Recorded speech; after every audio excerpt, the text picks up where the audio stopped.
Good or bad news, everyone! Deoxys defense has been banned to Ubers by Smogon. And hi, this is Spade.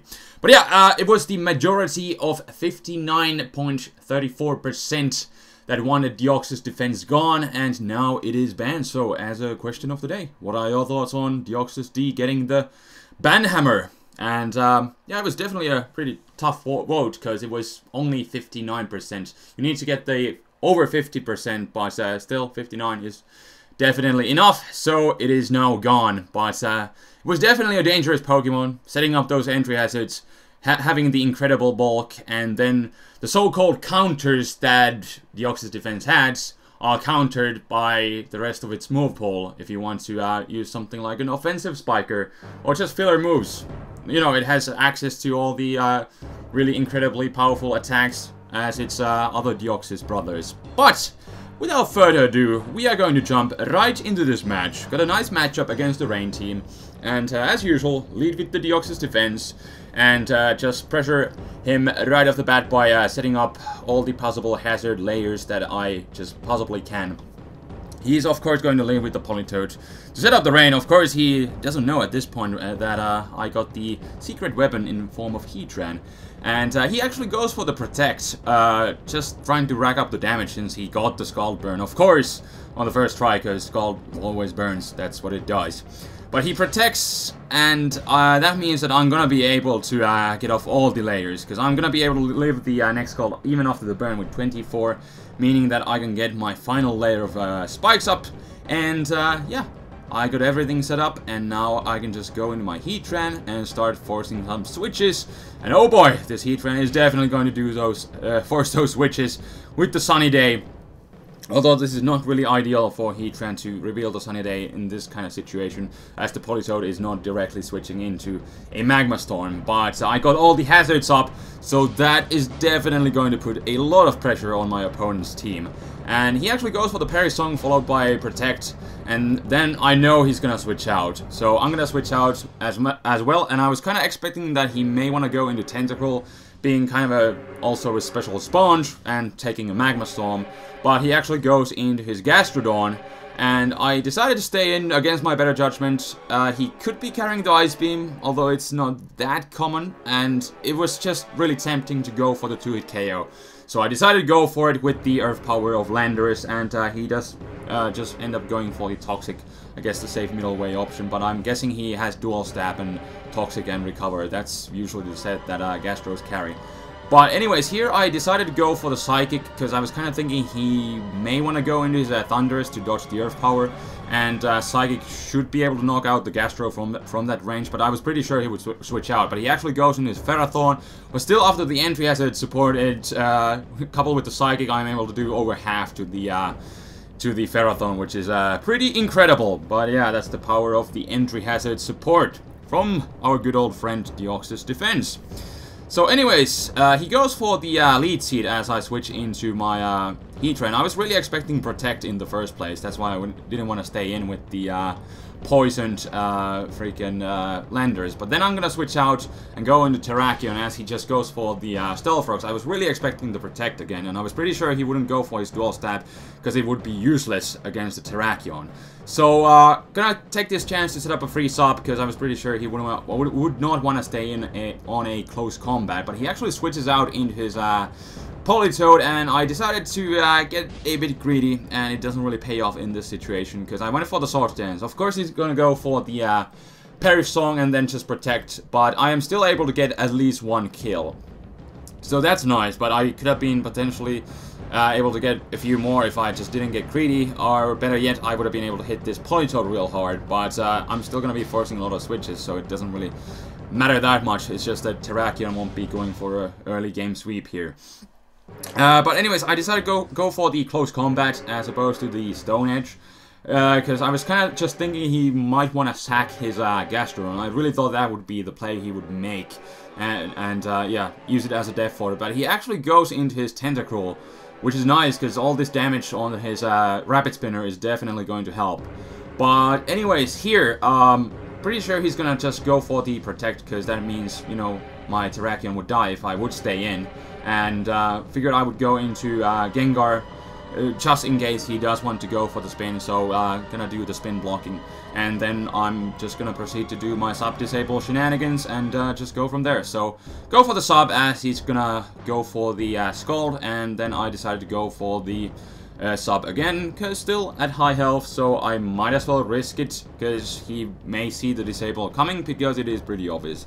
And he does, so he's gonna switch out, and he's gonna go in his Thunderous Therian, as I get off my free sub, and I just really wanted to try and hit this thing real hard, because at this point I wasn't really sure what kind of set he's running, but it of course turns out that he's running a Choice Scarf Thunderous, so he's gonna be able to outspeed me, break my sub, and now he's gonna use the Gastrodon as a death fodder, so well played on his part, but the entry hazard pressure is definitely taking its toll on my opponent's team. But yeah, I just went for the safe Shadow Ball because I was kind of just expecting him to hit the Thunderous. But now he's going to be able to go back into his Thunderous, and I'm pretty sure he's going to go for the Electric type move. Again, most likely that Volt Switch, so I'm going to go into my Ground type, my Landorus, to resist or be immune to the hit. And yeah, that's what happens. But here he makes a good play, and he stays in with his Thunderous, as I was definitely expecting him to switch out. But the Toxic is racking up as he stays in and just Volt Switches again. It seems kind of a dead turn, but indeed the Toxic is kind of racking up, and now I just kind of panicked and I just wanted to hit him. So I went for the Psychic, but he does see it coming, goes into his Ferrothorn. Still, I get to hit him real low on the HP, and yeah, I still didn't want to take my chances of him just going for the Protect, so I decided to go into my Heatran, and as opposed to knocking him out, I'm gonna change the weather in my favor and go for the Sunny Day right here, as he goes for the Protect. But here, again, fearing the Protect, and I don't want him to get all that recovery.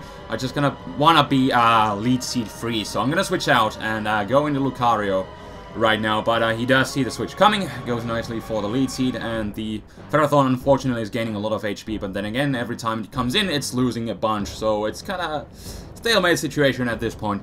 But I'm gonna switch out again, because I don't want the lead seed there, and he finally does go for the Protect. So far, he hasn't even shown an offensive move, so I was pretty safe just switching around, so that's what I do.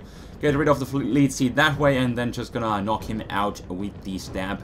Close combat, it does turn out that he's running the Rocky Helmet, and in combination, in tandem with the Iron Bombs, that's gonna do quite a bit of damage to my Terrakion, but yeah. Now he's gonna be able to go into his Thunderous, and the HPI is pretty obvious at this point, especially since I had a special defense drop with my Terrakion CC.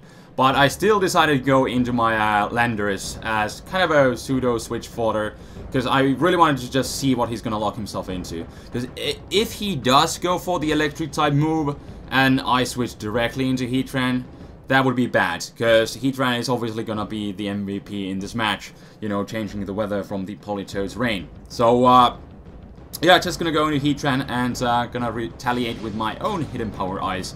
That's what I'm carrying on this one. I got another one with Earth Power, and I got another one with Toxic, although that's a kind of a different set, but still kind of a trapping Heatran. Anyways, rambling, in comes the Politoed, so we are just going to change the weather back up to Sun, because I know I can live a Scald from this Politoed, definitely. I know from the past experience, and yeah, end up taking the Scald pretty handily, for that matter, and now I'm just gonna go for the Solar Beam, because he has pretty much nothing that really wants to take it. I don't know if he wants to directly switch into his Dragonite either.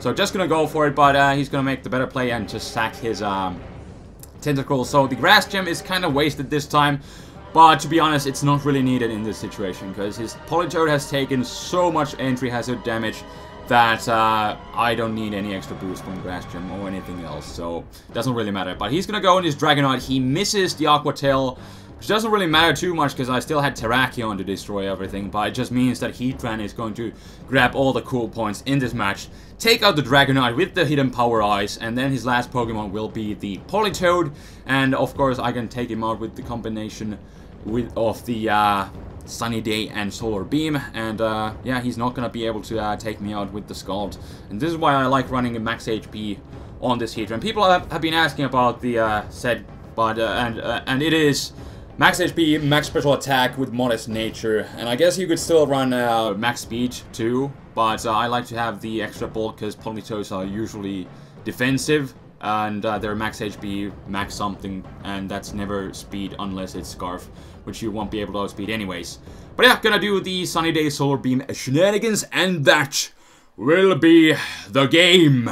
So had a couple of those rain matches in the past as well. Couple of those previous matches indeed, and but this match kind of turned out different, and in this case it was the support of Deoxys defense that really helped, and I was able to pressure my opponent's team, and I was able to do the spin blocking. He didn't really get his good opportunity to even try to spin, as I was changing the weather constantly and just pressuring him that way. But Deoxys defense definitely helped out a lot in this match, and although I made some kind of bad plays here and there, it was still the end pressure that got the toll on my opponent, and I was able to get through with my shenanigans that way. And yeah, as a question of the day, what are your thoughts on Deoxys defense getting the ban hammer? There's been a lot of it has definitely raised a lot of discussion everywhere, and people kind of seem to be sad on Deoxys defense getting the ban hammer, and people are saying that it's not really that broken. You can just rapid spin away the hazards, and it's really easy to deal with scissor. But you know, Deoxys defense, like I was talking at the beginning, it's able to use those filler moves. It has a really good move pool. So when there are things like Tentacruel, it can destroy it with something like Psycho Boost. If there's Fortress trying to spin, you can destroy it with Hidden Power Fire. And the same goes for Scissor, which is the quote-unquote best counter to Deoxys, but it's just gonna die to Hidden Power Fire if the opposing Deoxys is gonna be running that.